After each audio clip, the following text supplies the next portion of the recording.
I'm super excited about this. It's the first time I do it, and you're my first guest, so Okay.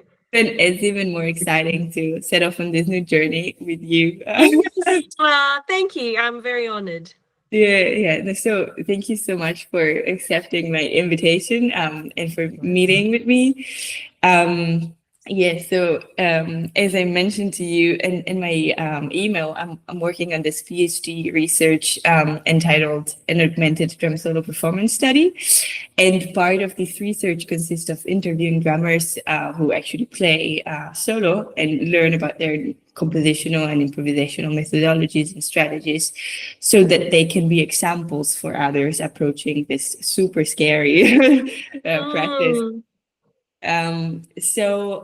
Of course, I've been following your solo work for some time now, besides the other million beautiful things you do. And yeah, I was really interested in having your take about some questions I have. Starting with when did you start playing solo, and what pushed you to start this practice? Yes, I began my Bachelor of Jazz Performance degree in Sydney, Australia, at the Sydney Conservatorium in 2016. So I entered the university thinking I want to get out of there as the best jazz drummer. But As I we came all do. across, yeah, like everyone does. Um, but I came across to this beautiful drum teacher who is now my dear mentor called Simon Barker. And he is someone who has worked for a long time on solo drum music. So I think having him as a teacher, I was I was exposed to the concept of solo drumming for the first time ever then. But it wasn't until 2019 that I wanted to start trying my own one too. So 2019 was the year I started. And as soon as I started to explore, I realized if I don't have a deadline or a homework to finish, um, I might not be motivated enough. So I booked the recording studio just a month ahead. And I said, I'll do a recording. And I worked on this first solo album. So that's how Right Turn, came alive. Okay, That's wow, right. Yeah. nice. Yeah. So what other references did you have besides this, teacher mentor of yours? And I was also curious to ask you if, because that's something I'm, currently facing right now. I was interested to know if in your personal research of different sources within this field, you felt, somehow a lack of record or documentation of, drum solo performances. I think, to be honest, at the beginning, I didn't have so much reference points. Okay. There is this other beautiful drummer in in Australia, called James McLean. Okay. He is also a very beautiful solo drummer. Uh, he works on the shape. So there's a pattern with different rhythms for different limbs. So he's based in Melbourne. So I knew I could have him just in my head as an inspiration. Um, there's this another beautiful drummer called Greg Sheen. He's incredible. I think you would love checking his work out. I will. I think, yeah, I'll just also make a note myself, and any link or people that I say I will send links to, I'll do that after. Thank you so much. Of course, drummer and a great body percussionist, tambourine player. He works a lot with numbers and rhythms. Okay. So he was in back of my head as an inspiration. But around the time, I also learned a few traditional Korean rhythms. Also inevitable because my teacher spent a long time in Korea working with traditional drummers, and he actually gave me an option. Would you like to learn it? Because it unlocked some things for me that it might help you as well. So I said yes. And so my first approach to the traditional Korean drumming learning was actually mainly for the techniques. Okay, so you started learning Korean music in Australia when you were already living in Australia, not, That's right. Okay. Cool. I was born and raised in Korea. I did listen to traditional music at school, festivals, markets, but I never studied it until I was in Sydney. Okay. And I think there's idea out there, unfortunately, that was out of my control, online articles that people think that I studied it for a long time. Okay. But it's almost like doing a jazz course, but just for about a year or two. I picked up a few really strong and significant languages and rhythms, but I'm not a traditional drummer. But were you studying this rhythm on, translating that directly to the drums or to the drum set, or you went, to use the traditional drums, Korean drums? I mainly did it on the drum kit. Okay. But my parents live in Korea, so I would visit Korea once a year. And when I go, I will see traditional drummers. And there's this drummer called Minyoung, who is a great teacher. I learned from her, once a week, 3 hours, sit down, hello, and then drum, and then goodbye. Yeah.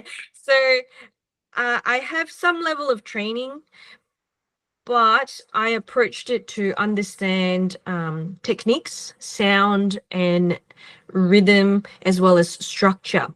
So my biggest influence at the point where I released my first solo album was the rhythmic structure of traditional Korean rhythm. So I thought I would actually, when you think is appropriate, I have a few rhythms I want to show you. Go ahead. I think well, it is. Now is good. Okay, great. So in Korea, there's a rhythm called chilche. Okay. And it's a quite popular improvisatory language in Australia now. Thanks to the influence of Simon, but also all of his friends who were also interested in studying traditional Korean rhythms, including myself. And the rhythm goes like this. Go ahead. Dangi dang gangi gang gangi gangi gangi gang gangi gang gang gangi gangi gang. So it's quintuplet. Dagi di da dagi di da da di da di da gi da da gi da da da gi da gi da. Cool. So it's long, short, long, long, short, long, long, short, long, short, long, short, long. That's the first half, and that's the key. If we divide them into two rhythms, the first A section is long, short, long, the quintuplet. The second one is long, short, so 6.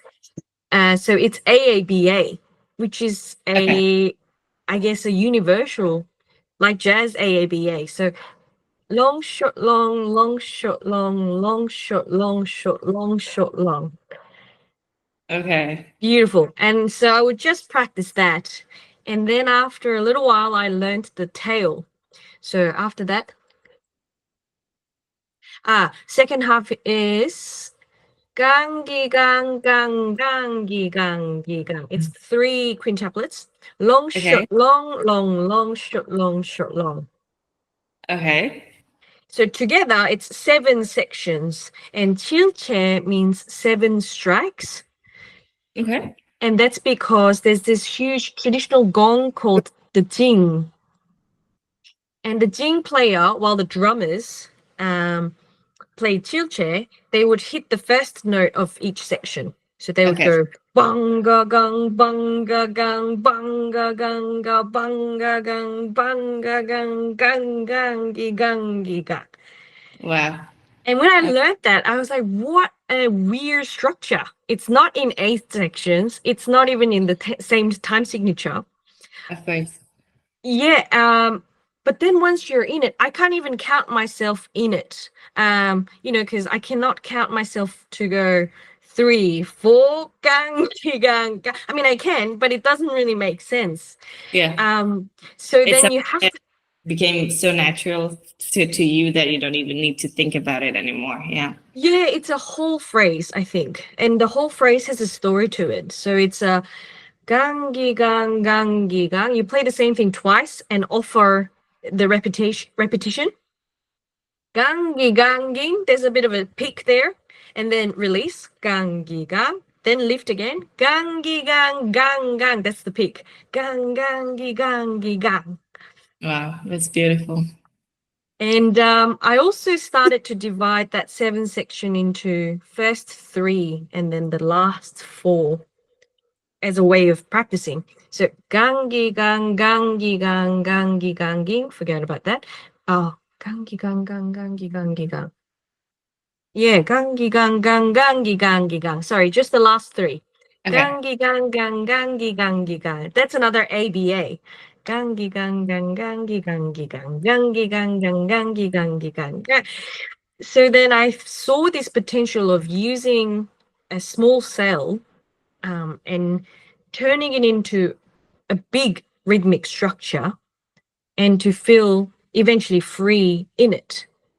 Okay. So the most benefit that I got out of learning traditional Korean rhythms were the structure. And there's this other rhythm that I would like to show you, but I might send you that as a track and all that. But traditional Korean rhythm offers very specific rhythmic structure. And so I knew going into the first recording of Solo Drum album, I needed to have micro and macro structure. Wow. Wow, that's brilliant. That's super interesting. And I'm curious to know if, in the microstructure you're talking about, like some of the patterns that you use, for example, in your first record, which is very song form oriented and very pattern. Mm. Some of these rhythmical patterns also come from, Korean traditional music, or if it's something that, that you composed, like, and also what was the process of getting to, this first recording session? Like, you wrote down things, or is it, like compositions that you just compose by sitting on the kit and exploring, and then you do everything by heart, or you take like how is the compositional process for you? Yeah, I think the first one I composed all of them, except for the track. I have to read it back now. I forget what songs I've released. Oh, here we go. Okay. The third track, Recovery, is actually a tribute to these traditional Korean rhythms. Okay. Because I thought it only makes sense for me to do that, given that I've spent a lot of time discovering the beauty of it. Of course, yeah. But Right Turn was very composed. I think I had actually, some codes written down. A, B, I think that's how it goes. Yeah, and then B. Yeah, A, B. So I had a structure written down. It's a long time ago. Yeah. So I composed that, and I think you had a question about Ray, like how the sonic things are working in there. And so is Ready Already. For the Ready Already, I used a long hi-hat drone. Okay. Yeah, and I asked the engineer, whatever you do, just have fun with it. Can you make it funky? Okay. So this engineer turned it into this echoey cavey sound like song, and I overdubbed the rest of the drumming on top of it. On top of that, okay. Yeah. And Ray, I also had a semi-structured composition. I had a time code and I knew when I wanted to add sounds. So Okay. that's also an overdub. But say like 1 minute in, I want to add brushes. 1 minute 30, I want to add something else. But that was the only sort of instruction to myself. And then the actual patterns and drumming, I did it on the spot. I did it on the spot. Okay. Wow. Mm. So it's a Beautiful. mix. I would say mix of half a lot of the time. Okay, interesting. And going onwards to your other records, and which I heard, a way more, I guess, a way freer approach. If we can, if you can agree to this. Yep. How was the compositional thinking in the second and the third record, and how did you like? How much of that is composed and improvised? The second album, How to Get Through, was the result of my 2 years of master's degree, which actually was also on about solo drumming, like developing solo drum language. I'll send you the link to that. And you can see at the end, I drew a graphic score. Okay. That kind of looked like this. And I followed it for half an hour. Oh, wow. Just on the spot in the recording studio. And then I listened back and I said, okay, here's the moment that I thought. So if there was a graphic score and I said, this is the moment, that's the moment. And then we've cut it into tracks like that. Because you recorded the whole thing and then you chopped it out. Okay. Yeah. But technically it can be listened to it as one sitting non-stop performance. Yeah. I found that was very very coherent. Also, like the way you moved, within the set, starting from the snare and then adding the hi-hat, and I found that very, organic, in a way. Yeah. um and then whereas in I Love and Embrace, like I heard, more sophisticated, layering of different sounds, more production maybe, or are you also playing live with electronics, or how is the process there?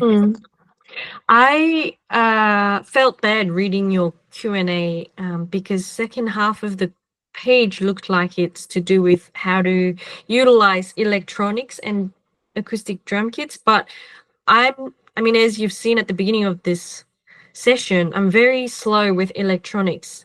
I can't even turn on the Zoom sometimes. So I decided that for the next little while, I'd want to maybe leave that. Just so that not only it's a bit of a constraint for myself to develop more drumming language and techniques. But also it's also another factor is that I'm not very good at, I don't know, I just feel like I can't be in control. I feel like an old lady trying to learn how to use a smartphone. Sometimes I have the same, yes. Really, they so I think the third album, I Love and Embrace, I wanted to bring the energy of using electronics but using acoustic instruments. So I think I brought like 20 different types of instruments into the recording studio. Okay. And I told the engineer, I've got about an hour that I want to explore with the sound. Can you just keep the ball rolling and overdub it one after another? So I think, actually that's like a 16 tracks overdubbed. Wow. So, and after one, I would ask the engineer to put them together, and then I would listen back to it as a new, fresh track, and then I would use another percussion or drums or cymbal bowing guitar, acoustic guitar. I did that. Okay, I did that too. Wow. Yep. So I listened back and then I played it straight away. I listened back, I played it straight away. And I'm pretty sure in that section of the recording, I didn't go, no, I need to do that again. I think those were the layers of all the first takes. Okay, interesting. So interesting. Wow. That's incredible. And yeah, and how was the experience of, playing 100 hours, playing like drumming for 100 hours? Oh my God, that, when I saw that you were doing that, I was like, oh my God, she's fucking crazy. How does she do that? Yeah. And also, I was also curious to know how you prepared for that, like if you had Yeah. kind of, preparation or something. Yeah. Yeah. Just to be clear, that was also kind of my initiative, but also not. So this was during COVID, and during COVID, I had 2 heart surgeries. So I spent a long time in bed, just being like, "Come on, I want to play drums." So I think when I was well enough, I emailed a good friend of mine, Brian Ritchie. He's an music director at one of the craziest museums Australia has got. I don't know if you've been. It's called Mona. I don't think so. Hmm. Mm, It's a museum of old and new arts. I don't think so. No. Mm. It's in an island, Tasmania. Very interesting, like very modern artwork, but also old artworks, as the name suggests. So I knew the music director and sent him an email explaining I want to do this 100 hours project, maybe across 1 month. And at the time, I was thinking maybe if I'm away from Sydney, which is a busy city, and go to a beautiful Hobart city, quiet, and just play drums, maybe 3 hours a day. It would be nice and relaxing. Um, but he said, that's a great idea, but can you do it during the festival that we have that goes for 10 days? And then I thought, 10 days means 10 hours a day. Oh God. That's Yeah, I'll do it. Oh my God. And did you perform always in the same spot, or were you also changing, venues or I setting? was, yeah, I was traveling every day.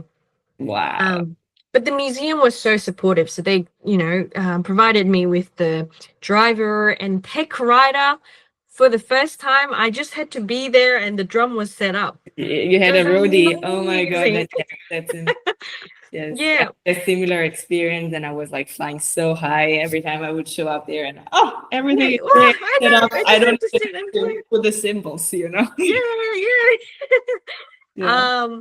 so it was first it sort of started as a way of getting out of this, okay, no more COVID, no more surgeries, like let's do this. But it was Because a this was challenge. 2023 or no, 20, was this in 20? Yeah, last I year, right? forget. No, it's the year before, Oh, 2023. three, exactly. Yeah, yeah, yeah. Okay. Yeah. Get to we're Um, in life now. Oh my gosh. I know, yeah, I forget too. It feels like a long time ago too. Yeah, Um, yeah. but it's 2023, and so credit to Brian, because I didn't mean to do it that intensely. But when I did hear about it, I said, I have these techniques that I spent so much time on learning, that is so ergonomic that I think I know that I can do this with no injury. But I just didn't have enough fitness. So as a preparation, I started going to the gym. Okay. Um, Yeah, and I think I spent about 2 hours a day at the gym, like for 4 months leading up to the festival. So that was my preparation. Yeah, yeah, yeah. And in terms of what to play, did you prepare anything, or was it just nah, of course not. Yeah, yeah, I yeah. went there, I played, but I did have a very interesting experience. So the very first 10 minutes, I played like everything I wanted to play. And then I went to this crisis, like, oh no, what do I do next? Exactly. Yeah. 9 hours and 50, sorry, 99 hours and 50 minutes. What do Wow. I do? So I said, okay, come down, come up with an idea and try to play it, in an embellishing way for as long as you like. And then I did it and I checked the time and it's been 20 minutes. So I went into a crisis again. Oh no. um, so that was the first day. But then from second day onwards, something happened, and I think I could continue same ideas for like 40 minutes, 45 minutes, You could to a point. Yeah, stretch. it was getting stretched to a point where I could do it for 4 hours. But Wow. maybe from a different perspective, like listener's perspective, it might sound all different. But in my head, there was a continuous flow of phrasing going on. Um, and so the structure of the day was I played for 4 hours and then had 1 hour lunch break, Okay. 3 hours and then 1 hour dinner break, and then another 3 hours. And then I went to the hotel and just slept. Ooh, my Um, God. You're a hero. My God. That sounds so intense. Oh wow. it was so fun though. I mean, I'm sure you've practiced like that, like 3 hours. Have you done? Yeah, yeah, yeah, yeah, of course. Yeah. So it was just that, but more. Yeah. um, Yeah. And knowing but that, people are really listening to you, I guess, all these things that you're yeah, bringing up, like the psychological, implications to this are, it's wow. Like it's an yeah. process, to know from within, the performer actually. Yeah. Mm. Yeah, and then towards the end, I got to a point where I was using the same idea for 4 hours that, because at the day 10, Mona Museum said at 8 p.m. you have a finale. So that's when we celebrate 100 hours. Okay. Yeah. And people knew about it. A lot of people wanted to come and watch the This is, last, like, yeah. last 10 minutes. So I had to aim for that. So I couldn't play more. But when I was keeping this one idea going for so long time, it went over time. Okay. So my now husband, but back then as a boyfriend and a writer, my Jacques was there waiting for me, and I wouldn't finish, but I couldn't play more because then the finale will happen too early. Yeah. So he had to come and stop me. Hey, you should probably stop. You're so into it that you couldn't stop. Oh my God. Yeah. So that was a very fascinating experience. Yeah, I bet. Because I also guess that playing by yourself, without anybody else and finding, inspiration and, things to play within yourself without having external sources is, somehow like I think super challenging. Mm, I was just wondering if, like if playing solo for you has anything to do with the, a feeling of, being isolated from others. Because I guess also like the drums, it's an instrument for which is unusual, to play solo with because, it has no harmony, no melody. Strictly speaking, of course, mm, then of mm, mm. course melodies and yeah, so also and I think you went full in with this with this 100 hours drumming by yourself with no external sources of inspiration and ideas, like everything had to come from within you. So I wanted to know like if there's also like something and maybe we're diving into the more psychological aspect of um what playing solo means, if it's somehow for you connected to loneliness, or it's more like a feeling of empowerment. Mhm. There's a few stories to share.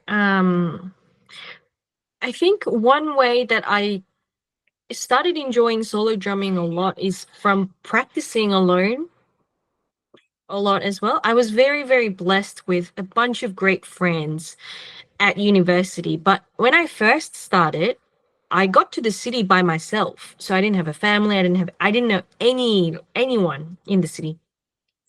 And jazz course was male dominated course. Of course. So I found it tricky to just enter into the community at the beginning. So I just went to the practice room and practiced by myself. Morning, daytime, evening, I would just practice. So I think I just got into that habit of practicing alone, playing alone. But also, when I did the 100 hours, as I mentioned, I performed at different location every day, and a lot of them were actually outside. Okay. So I did, interestingly enough, had indirect influences and inspirations. Okay. So I had some ducks, dogs, babies. I'll share you this video that I made. I turned 100 hours into 5-minute video, Okay. and I kind of collected the moments that I really enjoyed. And one of them was when I was playing in the park. And in the park, it's a huge park. So there's a train where the babies can hop on and go around the park. But for some reason, they would ring the train, the bell every time they go past me. Okay. So then there's a moment where I just ring the bell that I had back to them. Yeah.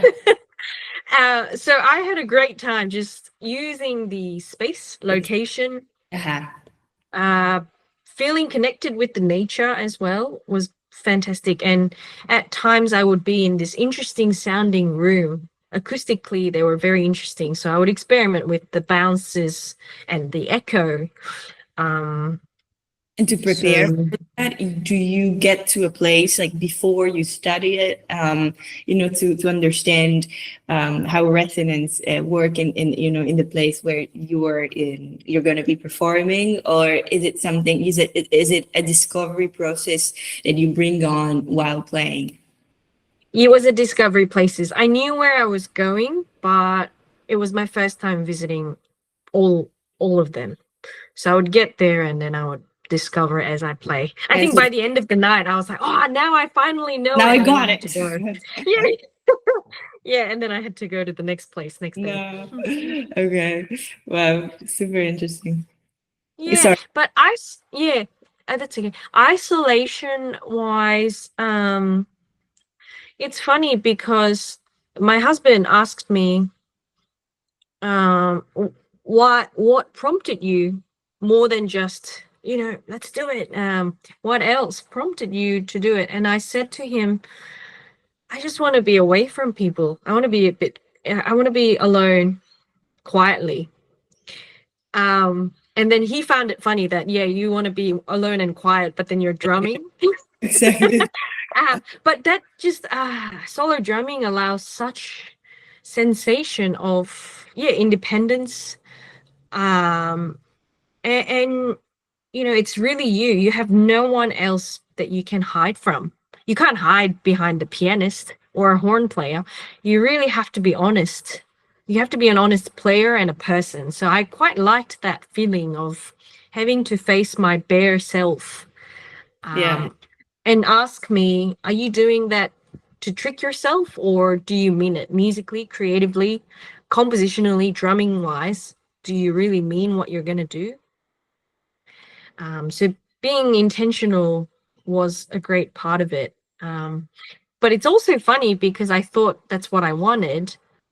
And my husband, so he was there as like a manager the whole time. And when almost towards the end of the first section, he would run to the restaurant and get me food so that I could eat and then have a quick nap before the next session. But during those 1-hour breaks, I would chat to him like nonstop. I'd be like, I had this thought, that thought, blah, blah, blah, blah, blah. I just remember my old friend, and he was saying how shocked he was because he was asking me, aren't you tired? And then I said to him, no, I haven't spoken to anyone for 4 hours. So it was a funny interaction of an isolation. Like I wanted to be isolated, but then I also didn't want to. Yeah. Wow. That's very interesting. And going back to one last question I have in terms of like your setup, because I heard, of course, like a lot of little sticks, little percussions, and your set, and I wanted to know what was your discovery process in terms of building your own hybrid set, of course, because it's not just about the drums, it's how, like what sticks you use, how, what percussions you implement to that set. And also if you could talk a bit about how your drum kit, your set is looking like right now, because I guess it's, an ever evolving process. Yeah, Yeah. absolutely. I'll send you a stage, what do you call it? Stage plot. Yeah. Just for fun. You can have a look. I request a carpet and a fan. Okay. I get so hot drumming. That's useful. Yeah, that's fun Yeah. part. At the moment, I have the usual setup. So snare, floor, hat, 2 ride cymbals. Actually, I love using 2 ride cymbals. So on the side, in the middle, I have 2 rotor toms that I got, from Facebook Marketplace. So I treat it as a gift that's been given to me by the life. Like, it's so beautiful. They go dong gong gong gong. Again, I can pitch it really high, pitch it really low. Yeah. How do you And tune so, them? yeah. So I have them with the rack tom. So it's like Okay. snare, 2 rotor toms, rack tom, floor tom. Okay. And then on my left, so left to the hi-hat, I have a $13 frame drum that I put on a snare drum. And that's an interesting one because it can really bend. And because I play it so harshly, I thought it would break by now. I had it for about 10 years now, but it doesn't. Ah. So, yep, that's there. And a little jungle snare drum that kind of looks like a tambourine. It has the jingly parts. Yeah. And on the bottom, it's a djembe. Okay. And those 3 is like a little percussion whirl that I sometimes fully change the center of the body and go to the left. Or sometimes I would just bang. Bang. Yeah, bang, whatever. But you keep on playing them, the percussions with sticks, right? Like you don't use your hands. Yeah. Mm-hmm. Or sometimes. No, I would love to learn, but my hand is very small. So it gets sore after drumming with hands for a bit. Yeah. But it must be a bad technique as well, but yeah. And in terms of sticks? Oh, sticks. Oh, I love using chopsticks. Yeah. But the Korean, the long ones, right? Noodle chopsticks. Sticks, drums. Yeah. Oh, I just bought this. It's a Questlove drumstick. Do you have one? Yes, I do. Yeah. I love the length. Yeah. The length is so good. So I love that. I love using tango drumsticks. Tango drumstick. Okay. Yeah, tango. Tango. They're skinnier. Yeah. I think it just makes sense on my hand. I used to think, I'm a professional drummer. I should play 5A. But they're very heavy to my hand. It's super heavy. Yeah. So 7A works well. The tango drumsticks, although the downside is that they do tend to break a bit more often. But I love it. Nice. Okay. Cool. And the percussion setup, I developed it throughout also 100 hours. Okay. Because they provided drum kit, but I flew with 9 luggages full of one was like clothes and all that, but the other one was percussion and drum, like extra drums, because and one full bag of drumsticks, because I just was scared, like what's gonna happen in 10 days time. I've never done it, I don't know. But I wanted to bring as many drums and percussions as possible so that if I run out of my idea, I could compensate. Yeah. Exactly. So I think 100 hours was a good motivation for me to find some of my favorite sounds. It's almost like an extended techniques research. And do you use like preparations on the set as well? Like you play with the, I don't know, like with your hands, pieces of papers, or like those kind of preparations? I I don't think I've explored it much. There is a recording out of one of the band projects that I do called Anatomical Heart. I'll send you that exact track.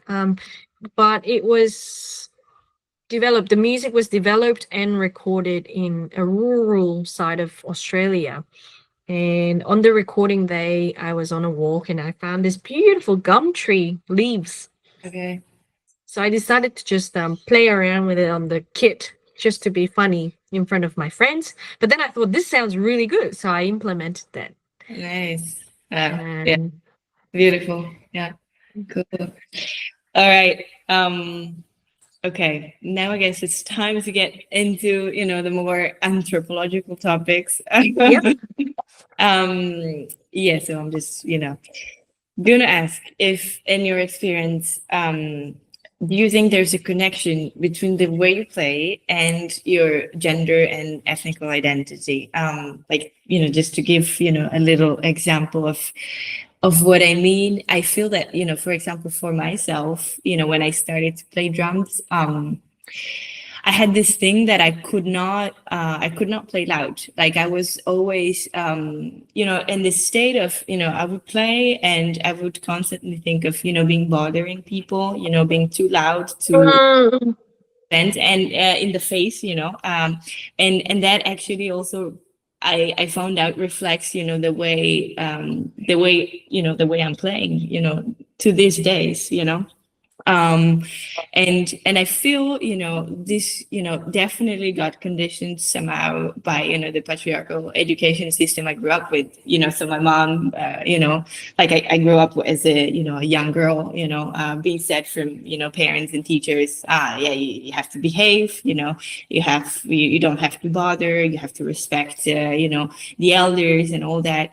And I felt, that, being always like pretty much the only woman in the room within my drummer's peers, that I would always be kind of scared of also the dynamic impact of the instrument, the way people would judge me or look at me if I'd be Sure. present too loud. So just to give you an example of that. Yeah.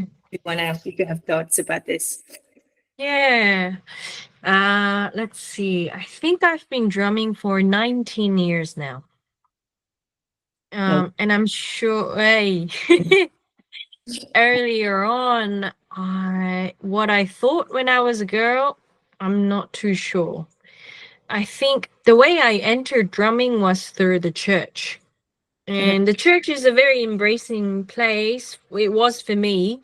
And this was back when you were in Korea. In Korea, yeah. So I don't think I've ever been told to be quiet. I had a room to myself to just practice 1 hour before the service every Sunday. Wow. So I think I was lucky for that reason. And in Korea, there is a word called nunchi. Nunchi? And nunchi, yeah, it translates to reading the room. So that thing of like, oh, am I going to bother this person? Am I going to be too arrogant if I play this note very loud? So, and if you're born and raised in Korea, you have a very hyper, like almost unnecessarily too much of nunchi going on to a point where you may not be able to do what you actually want to do. But maybe because I moved to Australia, little senses of nunchi, I realized I can drop them when I think is appropriate. So that happened at a similar time where I started practicing drums a bit more seriously. So in those terms, I think I was lucky, and I think it really plays a big role, like the personality. And I always had this sort of a personality of like, woo! I don't know how to explain it. Like, yes, drumming. So you're very enthusiastic, and yeah. I think so. And if I ever felt suppressed, say I specifically remember this one ensemble class where it was me and like 13 other boys. That was it.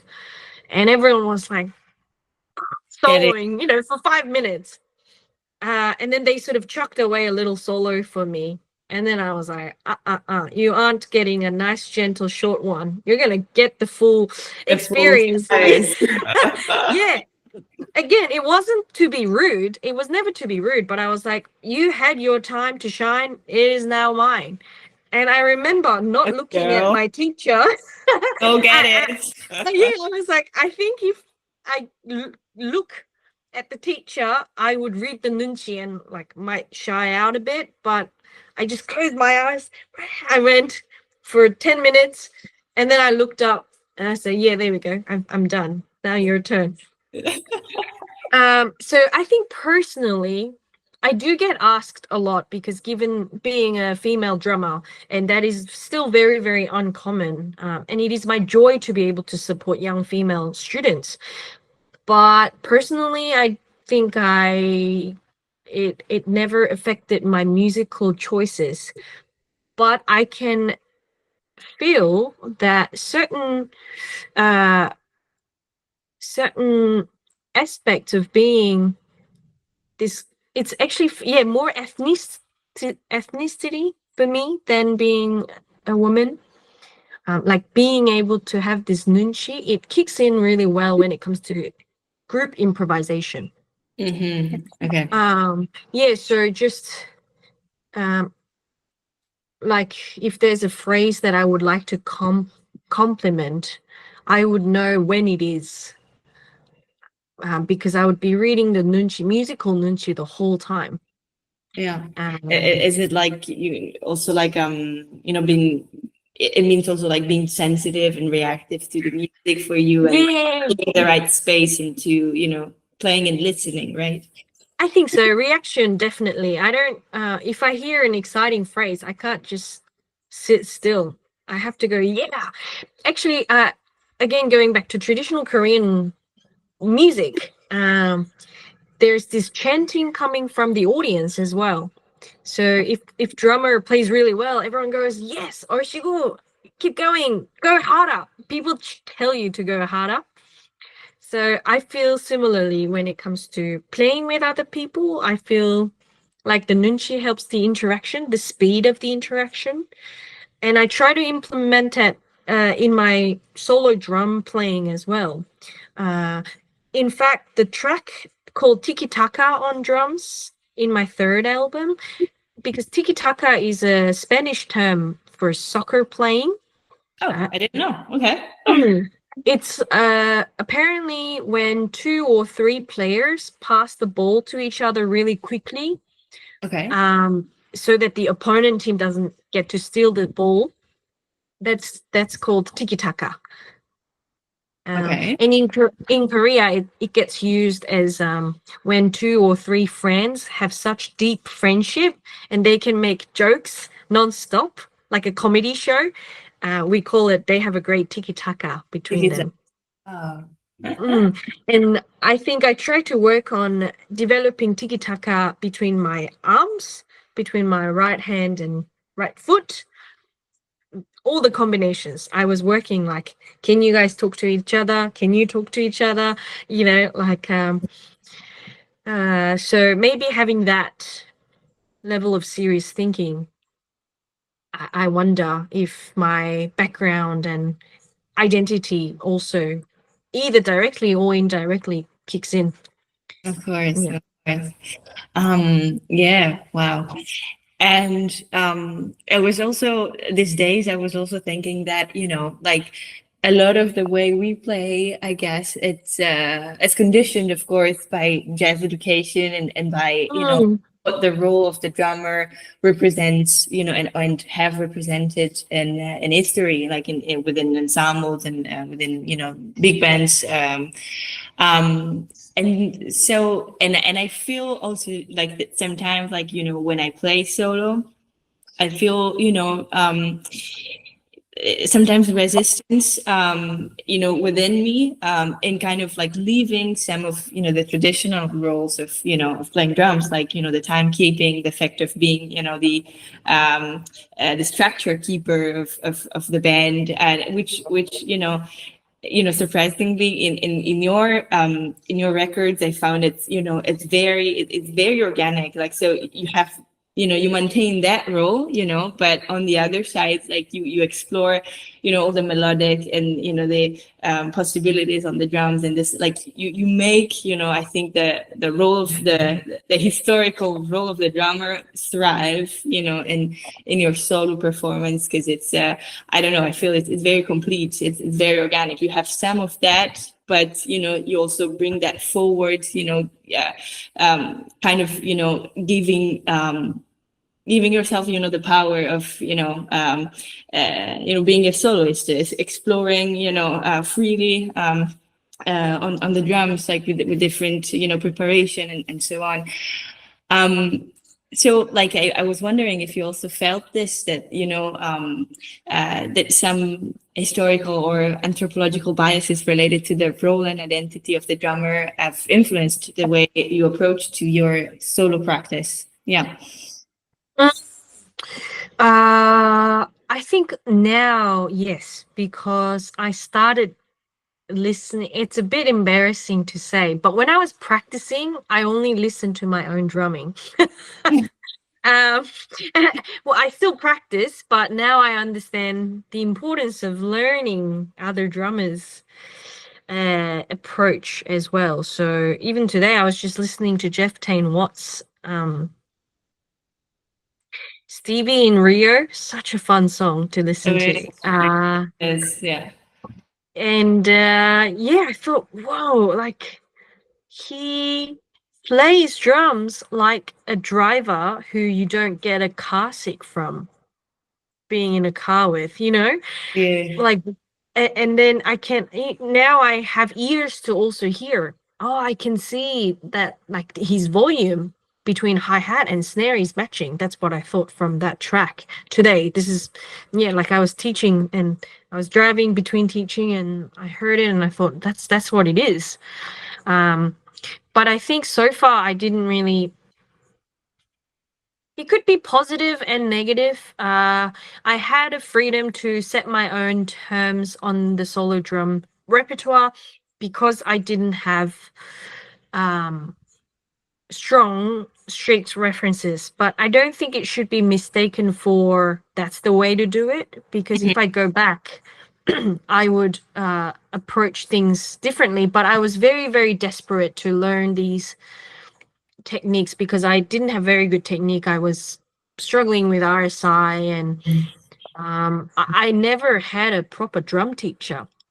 When I first learned drums, the ministers at church would walk past the room that I was in and they would go, "Do you know the rock beat?" And they were joking, like, boom, here it is. I'm not a drummer, but I know two grooves. Yeah, so I would learn that grooves. And then in 5 weeks, I'll hassle another minister and go, "Do you know any grooves?" And he would be like, "Oh yeah, blah blah blah blah," and I would learn that for 2 months. So that's how I learned it so far. So yeah, in one way, that not knowing many drummers gave me a freedom to set my own voice. But I admire musicians with so much experience and knowledge and records that can be just played in their heads. They have a different approach to solo music, and I think that's something that I'm trying now. So I mean, I'm personally excited to see now from studying all these drummers what's going to happen in my drumming. Of course, yeah. Yeah. Wow. I don't know if I answered your question. But yeah, no, you did. It's and it's it's very personal for everybody. We don't all come from the same background, so yeah. And and in continuation to my previous question, I guess in the collective imaginary, the drummer is also conceived, of course, as a cisgender male who embodies features of strength, virility, who plays fast and very technical. So I was curious to know if it did, how that conditioned your solo practice, and what was the process of finding your own identity as a drummer through your practice. Yeah. Mm, uh, I think maybe because I had a long-term friendship with the drum kit. Once I started understanding ergonomic techniques, for the first time, I was able to produce fast tempo with a good technique, sounding pretty good. So then I think I was excited by the nature of that. And yeah, again, I think personality kicks in. I was never really bothered by, oh, that he plays really fast, I should play fast.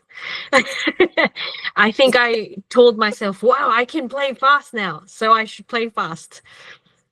Um, so yeah, I was never directly influenced or bothered by the others. Okay, that's good. That's good. Oh my God. Talking about fast, I came up with this fun method because now I'm so busy. I tend to get a bit more selective with what I want to practice and what I have to practice. There are still things that I really want to practice because I want to get better. But then when some new, interesting, creative ideas come, I sort of go, I wonder if this will be worth investing, like my 2 weeks. And one way that I used to do is doing it and seeing, oh yeah, that didn't work, that worked. But now I don't have much time. So I record myself playing it and then I speed it up on the phone. And when that sounds cool, I You practice it. practice it. Yeah. So I have a self-generative model of playing fast and Okay. like motivating myself of playing fast. Okay. It's good that like to hear that you didn't have, that much of, pure conditioning, and I think that's very beautiful because that allowed you to like develop your own self like 100%, like to the fullest. It's interesting. I think maybe being an immigrant as well, I always had to be very independent, and I'm the most fluent English speaking person in the family. So when I moved when I was 15, I had to deal with a phone bill and electricity bill, water bill, Wow. and call these people. And, with thick Australian accent, it took me a while to be able to talk on the phone with foreigners. So maybe those little life factors kicked in as well. And yeah, I think I'm a bit different also with my health, being born with this condition where it's a lifelong task to look after myself. And going on to a surgery, it always feels like, oh, I'm slightly closer to death today than maybe what other people might experience. At the end of the day, those little things tend to bother me slightly less because I go, well, Yeah, I you have bigger things to worry about, of course. yeah, I have bigger questions to answer to. So yeah, I And life think is short, so yeah, in that way, it was very, very positive and helpful for me to be an independent artist. that's great. Wow. It's a super interesting perspective. Yeah. Mm. And so yeah, I guess I got to my last question, and then I'm gonna Mm. let you be. Yeah, I'm curious to know, with your solo, your drum solo project and your playing, what are you trying to express to the audience? And what do you aim to give Mm. audience with your performance? If I there's think, anything that you can think of course. yeah, I think the very first thing that came across to my mind is I want to show everyone how exciting it is to play drums. It's so fun. It is. So I just want to, it's a great joy to watch people's reaction when I play the service bell in the middle of the set. Ting!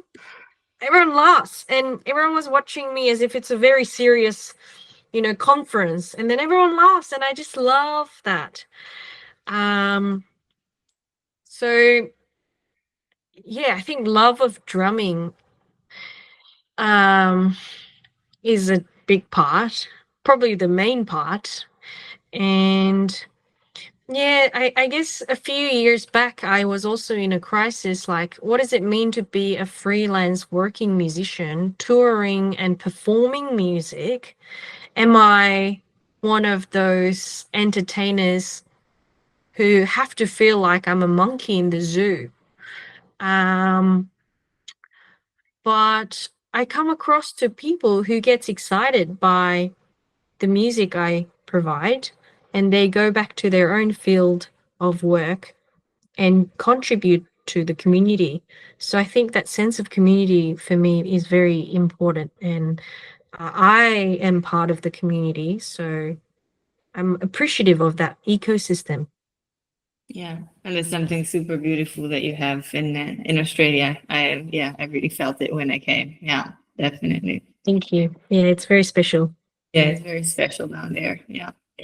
Um, yeah, I don't know. Anything else you feel like adding? Things that we didn't touch upon, things that you think I should, I don't know, be aware of. I think I also went through all the notes I have, and keywords. But I am excited to read your PhD. Me too. Yeah, no. All the best. It's going to be a long journey, but good one. Yeah, no, thank you so much for helping me out with this, because Of course. I got a lot of inspiration, a lot of ideas I can practice with, and I can think of. So Yeah. yeah, all right. I'm gonna stop the recording then. Sounds good. Thank you so much, Chloe. Of course.